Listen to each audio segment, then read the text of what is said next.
Dynasty is all about making trades, and today we're going to give you 4 players that we are buying in all of our leagues. This might be because they have really good upside this coming year, or because we just like their price right now. So, Dak, who's our first buy? Yeah, our first buy is going to be Bryce Young, quarterback for the Carolina Panthers. We all know the story at this point. Bryce Young had an awful rookie year, but the Panthers have done a ton in the offseason to upgrade that offense and provide Bryce another better situation this upcoming year. They invested in the O-line. They brought in Xavier Legette in the draft. They brought in Deontay Johnson in free agency. So they have a decent offense around him, and we expect year 2 that the talent that Bryce Young has is finally going to show. He's QB 20 on Keep Trade Cut, and we think this is a good price for him to be bought at. Again, there's all these buys that we are talking about are based off of Keep Trade Cut and their current price point within the Dynasty community. You're getting a quarterback at QB 20 that is someone that could triple his value if he has a really good season just because of how young he is. And what you're investing into Bryce Young to get him at this point, you could easily, again, like I said, triple your profit in return. All you're doing at this point is sending like a late 25 first, something like that. It really isn't that much of an investment into Bryce Young, considering what you could be getting in return after the season. We think that he will show that promise. He will show the talent. He's going to have a good year. We want to invest in Bryce Young now before it's too late. Would you trade a mid 25 first for Bryce Young? Mid 25 first, you're getting a really good skill player or a decent quarterback in a rookie draft. I probably wouldn't send a mid 25 first, but a late 25 first, I'm definitely sending that. Okay, what about a deal where you move off of an older quarterback, but still someone pretty good, like a Jared Goff type? Would you be okay doing that? Like That Jared Goff for Bryce Young in a second or something I like would, that? yeah, instantly do So that. that's a good move. Yes. All right, yeah, I really like Bryce Young. I think it's a great buy. Just the upside there is undeniable, and I think like you said, his value can easily triple. And I think if you run the simulation of this season so many times, like he's going to hit more often than he's not going to hit. It's just a good investment. So our next buy is going to be Nico Collins. Nico Collins just got paid a pretty hefty bag. I think it was like $24 million a year from the Texans. This fully cements him as the Texans wide receiver 1 for the coming years. They are showing that they want to invest in him. And he really only got paid after having one good year. His first 2 years in the league, he was hurt and he just didn't produce that much. But this past year, he was an absolute monster. And the Texans obviously think that's going to continue.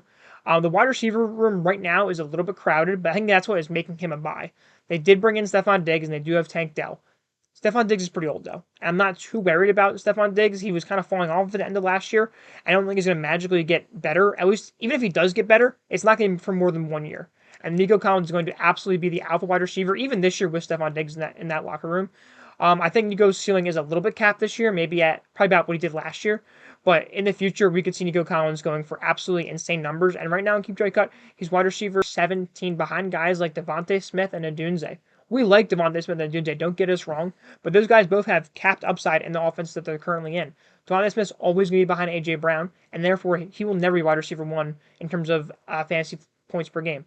Same with Adunze. Adunze is behind DJ Moore, is behind Keenan Allen right now. We do love Adunze long term, don't get us wrong, but Nico Collins is going to score more points now, and he's tied to CJ Stroud. He's probably the best young quarterback in the league right now. So I would just go ahead and buy Nico Collins. I would pay his full price of wide receiver 17. I have no problem doing that. If you can move off a guy like Devontae Smith for Nico Collins plus, do that in a heartbeat. I would even just try to trade him straight up, and I'd be okay with that, just because Nico Collins is going to have the higher ceiling versus a player like Devontae Smith. So Dak, who's our next buy? Our next buy is going to be Dalton Kincaid. Right now, he's 10-3 on Keep Trade Cut. We think he has potential to be the #1 tight end in fantasy this year. We know that Diggs and Gabe Davis left a ton of targets in the offseason when they departed from the Buffalo Bills, and somebody has to collect those targets. We think it's going to be Dalton Kincaid. He was a first-round pick last year. The Bills have invested a lot into him, and I think this is the year that he pays it all off. They only brought in guys like Keon Coleman, Curtis Samuel in the offseason. I don't think they're big enough replacements to take targets away from him. I think he's the go-to guy in that offense, and you have Josh Allen throwing you the ball, and you can't ask for anyone better. I think by the end of this year, he could be the #1 tight end in Dynasty. He could have the #1 season in fantasy football from a tight end. The sky is the limit with Dalton Kincaid. There's just so many targets that were vacated in that offense, and it's not like he had a bad year his rookie year. He still had a decent year. He had a great year. Yeah, overshadowed with guys like Sam Laporta, Trey McBride, but Kincaid still had a good year himself, and he's got the talent. And like I said, the situation is just so good in Buffalo. We expect he's going to have a breakout year, and you're never getting him for this low of a price again. I would probably say in a tight end premium league, to preface with that, a mid 25 first for Dalton Kincaid, and I'm feeling really good about that because we know how good he is going to be this year. It's going to be really insane. Yeah, I think Kincaid's looking a lot like Travis Kelce light. Yeah. Which if you can get on a young Travis Kelce, you want to do that every day of the week, especially in a tight end premium league. In a non-tight end premium, you still buying him? I'm still buying him. Not as much, in a tight end premium league. I'd probably send a late first for him, and I still feel good about that. He's such a young tight end. He's gonna be good. I'm still paying that price to get in on a young tight end. That's gonna be good for the rest of his career. You just can't ask for a better landing spot, and the weapons around him. He's gonna be force fed, and it's just gonna be a really good year for him. So our last buy is going to be Joe Mixon. Now, before we click off the video, Joe Mixon is someone we have to respect and someone we have to consider when we're trying to buy cheap contending pieces.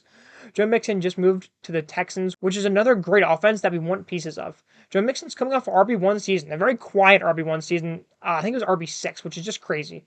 Now he's moving to a better offense with just so many weapons and so much opportunity for fantasy boom weeks. They came out and said that he's going to be like in a 1-2 punch with Dameon Pierce, but they didn't even use Dameon Pierce last year, so I think it's going to be Mixon's backfield to lose. And I don't think he's going to lose it. I think he's going to be an absolute stud, getting 65% of the work, maybe even more than that. He's shown he can do more than that. And he's going to have a ton of touchdowns in the offense. The offense is so good. Right now on Keep Trade Cut, Joe Mixon's behind guys like Tajay Spears. That's a joke.